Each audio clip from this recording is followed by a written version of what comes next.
बिछड़ा इस कदर वो कि रुत ही बदल गई। बिछड़ा इस कदर वो कि रुत ही बदल गई। एक शख्स मेरी सारी दुनिया वीरान कर गया। नमस्कार दोस्तों, मेरे यूट्यूब चैनल स्टोरी एफएम पर आप सभी का स्वागत है। और आज कहानी लेकर आई हूँ रंग तेरी प्रीत का। इसे मैंने प्रतिलिपि से लिया है और इसे लिखा है सुषमा तिवारी जी ने। गाड़ी की आवाज़ आते ही खिड़की की तरफ सलोनी दौड़ पड़ी। लगता है आ गए क्या? आज फिर 12 बजा दिए। एक कॉल नहीं हो सकती इनसे कि लेट हो रहा हूँ। ज़रा भी नहीं सोचेंगे कि बेचारी घर पर अकेली होती है, टेंशन होगी उसे। आज तो पक्का पूछ कर रहूँगी।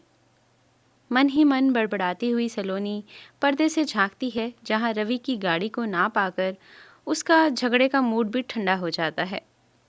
रात करीब 1 बजे दरवाजे की घंटी बजती है। सलोनी दरवाज़ा खोलती है तो देखती है कि रवि है। तुम? गाड़ी कहाँ है? आवाज़ नहीं आई गाड़ी की। इतनी देर कहाँ लगा दी भला? एक कॉल तो कर देते। रवि जैसे सारी बातें अनसुनी करता हुआ अंदर जाकर सोफे पर बैठ गया। मैं कुछ पूछ रही यार सलोनी, कॉमन सेंस भी खत्म है। इंसान थका हारा आया है, तुम अंदर घुसने से पहले ही इंक्वायरी बिठा देती हो। गाड़ी खराब हो गई और फ़ोन भी बंद हो गया था। अपनी मुसीबत को दूर करने की कोशिश करता या तुम्हारे लिए सूचना प्रसारण करवाता? हद है, आने को जी नहीं करता मेरा घर पर।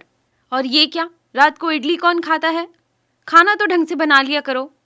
कहकर रवि बिना खाए सोने के लिए चला गया। रवि की कड़वी बातों से सलोनी की आंखों में आंसू बह चले। आज पहली बार उसने भरवा इडली बनाने की कोशिश की थी।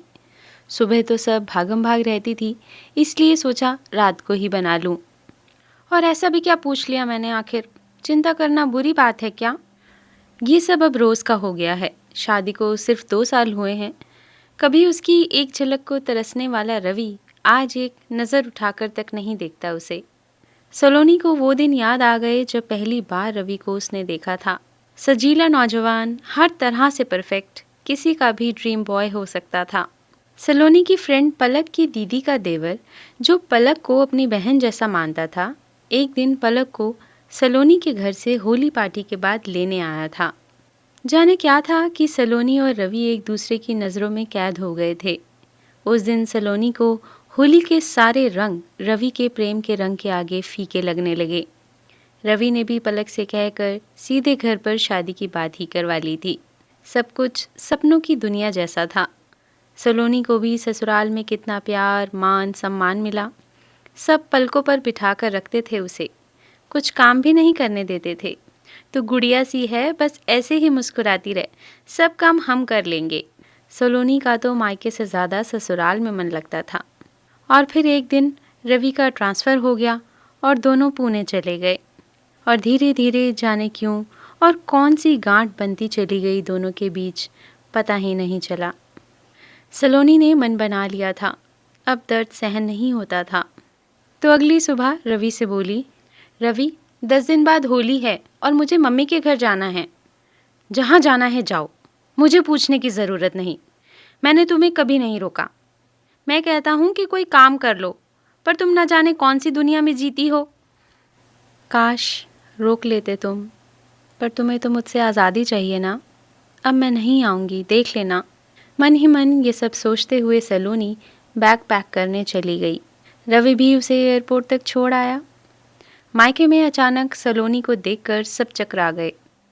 अरे सलोनी बेटा तुम, रवि कहाँ है? माँ ने पूछा। उन्हें काम है माँ, और मेरा होली पर यहाँ आने का बहुत मन हो रहा था। सच ना सलोनी, कोई और बात तो नहीं ना बेटा? और क्या बात होगी माँ? सलोनी तो आ जाती है, पर मन उखड़ा उखड़ा रहता है उसका। तभी पलक का फ़ोन देखकर सलोनी उछल पड़ी। कहाँ थी तू? कब से सोच रही थी तुझे कॉल करूं, फिर सोचा तेरी भी नई नई शादी हुई है, क्या डिस्टर्ब करना। कुछ हुआ क्या सलोनी? पलक घबरा गई, क्योंकि सलोनी की आवाज़ बुझी हुई सी लग रही थी। क्या बताऊं पलक, रवि अब पहले जैसा नहीं रहा। कुछ भी नहीं बचा पहले जैसा अब।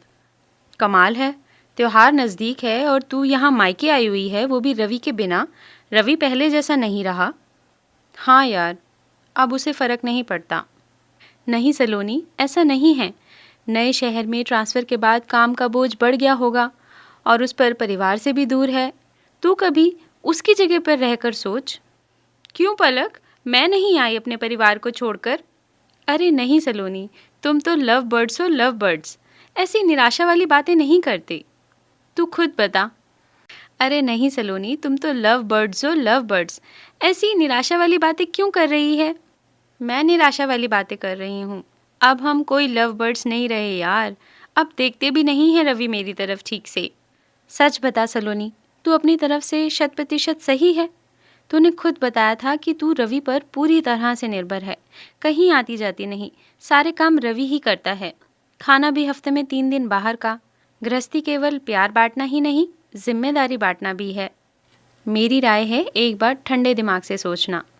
चल ठीक है, अब रखती हूँ, कहकर पलक ने फ़ोन रख दिया। सलोनी को अब लग रहा था कि पलक सच कह रही है। मैं भी अब तक हनीमून वाले दिनों से बाहर आने की सोच ही नहीं रही। सच, रवि कितना कुछ अकेले कर रहा है। मैं तो कभी उसकी ऑफिस की बातें सुनती भी नहीं। गलती मेरी ही है। उधर रवि ऑफिस से वापस आया तो सूना घर काटने को दौड़ता। उफ, अपने काम के बोझ में मैंने बेचारी को कितना भला बुरा कहा। क्या मांगती है वो मुझसे? सिर्फ थोड़ा समय और प्यार, और मैं बस मशीन बनकर रह गया हूँ। शुरू से उसे बाहर ही खा लेते हैं कहता रहता। उसे लगता होगा कि मुझे उसके हाथ का खाना पसंद नहीं। मैंने गलती कर दी। त्योहार के लिए मुझे उसे रोकना चाहिए था। घर वाले भी क्या सोच रहे होंगे कि किस आदमी से ब्याह दी अपनी बेटी। रवि रात भर सोया नहीं। अगली सुबह होलिका के दिन रवि बिना बताए सलोनी के घर पहुंच गया। सलोनी रवि को देखकर थोड़ी हैरान हुई, पर अंदर ही अंदर बहुत खुश थी, क्योंकि अब उसे खुद ही लग रहा था कि मैं पंख लगा के रवि के पास पहुंच जाऊं और अपने प्यार से माफ़ी मांग लूं। लेकिन यहाँ तो रवि आ गया था। सलोनी, प्लीज़ मुझे माफ़ कर दो, अपनी गलती का एहसास है मुझे। चलो सारे गिले शिकवे होलिका संग जला देते हैं और एक नई शुरुआत करते हैं अब। प्लीज़ रवि, ऐसा मत कहो, गलती मेरी भी है।